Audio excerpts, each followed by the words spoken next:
हरामखोर म्हणतात हा महाराष्ट्र बाबासाहेबांचा नाहीये, मग हा महाराष्ट्र का तुझ्या आईच्या धागड्याचा आहे का? नाही. जर हे निळ्या अवलादी आल्या ना रस्त्यावर, महाराष्ट्र कसा बंद होतो? भीमा कोरेगावच्या दंगलीनंतर बघितलंय महाराष्ट्रानं आम्ही कसा महाराष्ट्र बंद करतो ते आम्हाला सगळं माहित आहे. आमचा नाद करू नका. कुणाचाही करा, महाराजांचा नाद करू नका. डेंजर आहेत लोक आम्ही. याची आपण दक्षता घ्यावी विनंती आहे. नक्की नक्की. विश्वाला शांतीचे संदेश देणारे हॅलो, विश्वाला संदेशचे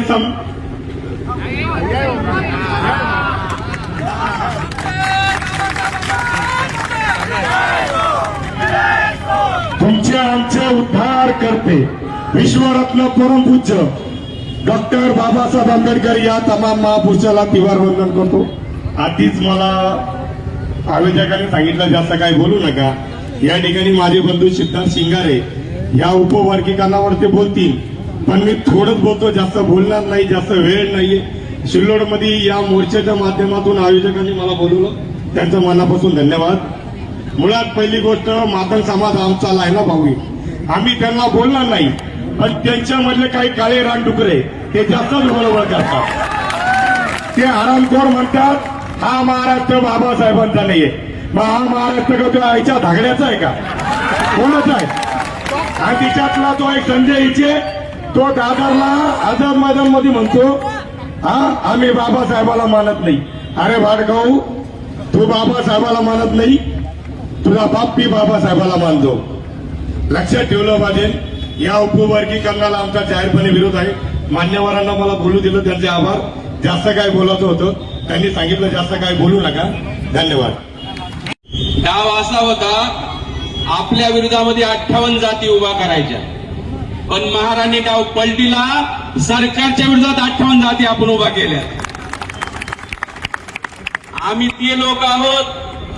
आमचा संघर्ष 2500 वर्षापासून सुरू आहे. बाबासाहेब म्हणतात या देशाचा इतिहास दुसरा तिसरा काही नाही, बुद्धिझम आणि ब्राह्मणिझमचा इतिहास आहे, लढाई आहे. आमचा छोटा मोठा कोणी शत्रू नाही. 2500 वर्ष ज्यांचं राज्य आहे ते आमचे शत्रू आहेत. उगाच छोट्या मोठ्या जातीला कोणी शत्रू मानू नये, लक्षात घ्या. सर्वोच्च न्यायालयाने 1 ऑगस्टला निर्णय दिला 2024ला. त्या दिवशी अण्णाभाऊ साठेंची जयंती होती. त्याच दिवशी मला कळालं होतं की या निर्णयाचा पडसाद महाराष्ट्रात होणार आहे. कारण 2 ऑगस्टला मी ते जजमेंट 600 पानाचं डाउनलोड केलं, प्रिंट काढली, आणि 3 ऑगस्टला पहिला व्यक्ती आहे मी भारतातला या विषयावर बोलणारा. आणि वर्गीकरणाचा निर्णय द्यायला कुणाला लावलं? आमच्याच माणसाला, भूषण गवईला. जंगल जेव्हा कापलं जाते, झाडं कापले जाते, लोखंडाची कुऱ्हाड कापू शकत नाही, त्याला दांडा असतो लाकडाचा. भूषण गवई आमच्या समाजातला दांडा आहे, दांडा. लक्षात घ्या. आमचा फारका नाही. जो बाबासाहेबांच्या विरोधात त्याचे आम्ही पोल करणार, ते कुणी का असा. 1 ऑगस्ट 2024ला जजमेंट आलं सुप्रीम कोर्टाचं. आता काय आदिवासी बांधव बी म्हणले, त्या जजमेंट मध्ये आहे आदिवासींचं बी वर्गीकरण करायचं. लक्षात घ्या, आदिवासींचं वर्गीकरण करायचं. आम्ही जात्यात आहेत, तुम्ही सुपात आहे. हे आमच्या नंतर तुमचाच नंबर आहे, लिहिलंय त्याच्यात. आणि आदिवासींचं ऐकून मी घेतलं नाही सुप्रीम कोर्टानं. पार्टी नाही, म्हणणं ऐकून घेतलं नाही, डायरेक्ट निर्णय दिलाय आदिवासींच्या विरोधामध्ये. आदिवासींना आणखी खबर नाही की त्यांच्या विरोधात ते निर्णय आहे म्हणून, जजमेंट आहे म्हणून. आणि 1 ऑगस्टला दिला निर्णय. देवेंद्र फडणवीस म्हणत आहेत, मुख्यमंत्री म्हणत आहेत सुप्रीम कोर्टानं दिलाय निर्णय, सुप्रीम कोर्टानं दिलाय. अरे 600 पानं वाचलेत, मी गॅरंटीने सांगतो त्याच्यात काय लिहिलंय? कराच असं नाही लिहिलं, करू शकता. तुमची इच्छा असेल तर करू शकता, आणि करायचं असेल तर इम्पेरिकल डेटा लागेल. इम्पेरिकल डेटा मध्ये 59 जाती आहेत. या 59 जातीमधले किती क्लास 1 अधिकारी आहेत, क्लास 2 किती आहेत, किती शिक्षक आहेत, किती प्राध्यापक आहेत, किती डॉक्टर आहेत, किती ग्रॅज्युएट आहेत, किती पाहिजेत, किती आहेत, याचा तुलनात्मक जो डाटा असतो त्याला म्हणतात इम्पेरिकल डाटा. आणि ह्या डाटा असेल तर करता येईल असं म्हणणं आहे. देवेंद्र फडणवीस म्हणत आहेत जसं काय सुप्रीम कोर्टाचा आदेश आहे तो मान्यच करायचा आहे.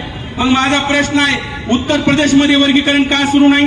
मध्य प्रदेशमध्ये वर्गीकरण का सुरू नाही? गुजरातमध्ये वर्गीकरण का सुरू नाही? बंगालमध्ये वर्गीकरण का सुरू नाही? तिथे तुमचं सरकार आहे ना.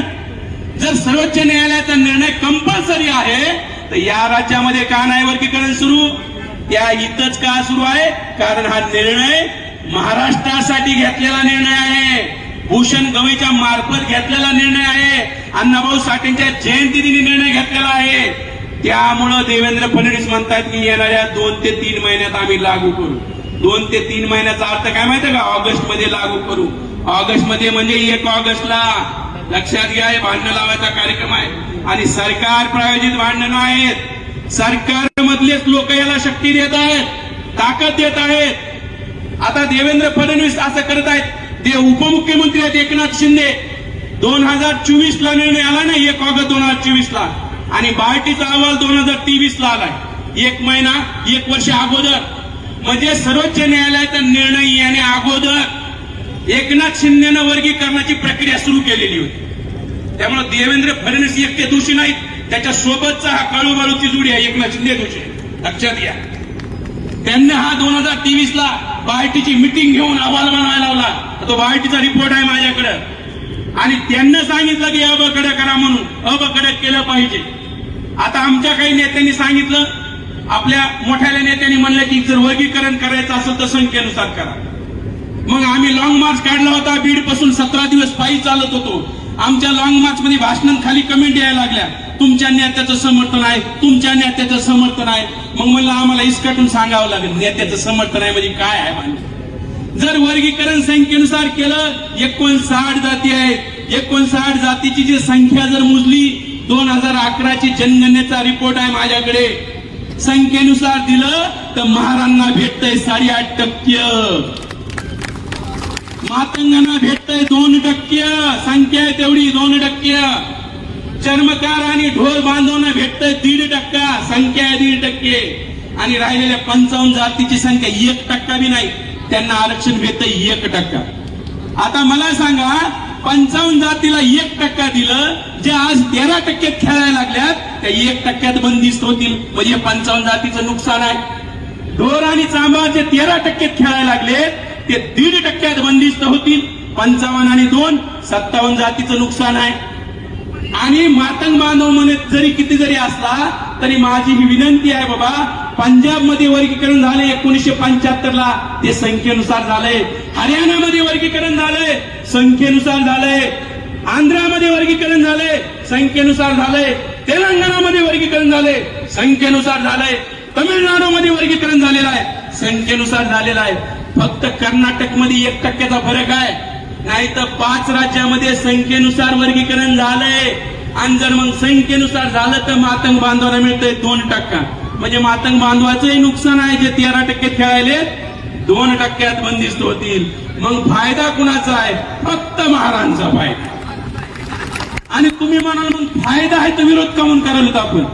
अरे, फायदा आणि तोटा बघून निर्णय घेणारे आमची अवलाद नाही. जी गोष्ट संविधानाच्या विरोधात असते त्याचा आम्ही विरोध करतो, जी गोष्ट बाबासाहेबांच्या विचाराच्या विरोधात असते त्याचा आम्ही विरोध करतो. फायदा आणि तोटा बघून निर्णय घेत नाही. या जर फायदा जर झाला ना वर्गीकरण, तुम्हाला सांगतो 29 आमदार आहेत राखीव मतदारसंघातून, 29 पैकी 18 महारा म्हणते ना 18. जर तुम्ही नोकरीमध्ये लागू केलं, आम्ही लय आगाव लोक आहेत. ते मोर्चन आंदोलन तर आमच्या जिंदगी गेल्या. हे आम्हाला शिकवू नका काय करायचं असतं. हे कोणतीच अशी जात नाही एवढी जागृत जात आहे. जसं 2 महिन्यातच पेटला का नाही महाराष्ट्र, 2 महिन्यात तालुक्याला खेड्यापाड्यातून आमच्या आई बहिणी आल्या. ही साधी बाब नाही, ही जात वेगळी आहे. म्हणून बाबासाहेब म्हणले होते मला धन्य वाटतं या जातीत जन्मलो. ही जात लय वेगळी आहे. अब आम्ही लॉंग मार्च काढला तर आम्हाला सगळीकडे जेवण, बाकीकडे सर त्याचे साक्षीदार आहे, बरोबर आहे ना सर? जेवण, सगळे राहण्याची व्यवस्था, जेवणाची व्यवस्था सगळं समाज करतो.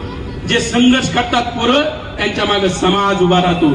त्यामुळे मी सांगायलोय, जर तुम्ही वर्गीकरण नोकरीत केलं सरकारनं, उद्या आंबेडकर म्हणते आता राजकारणात बी करा. मग आणि राजकारणात केलं तर मग आमचे 18 आमदार होते, ग्रामपंचायत सरपंच किती होते, नगरसेवक, पंचायत समिती, जिल्हा परिषद आम्हाला माहित नाही काय. मारापेक्षा मांग भरा, मांगापेक्षा चांबार भरा, चांबारापेक्षा ढोर भरा.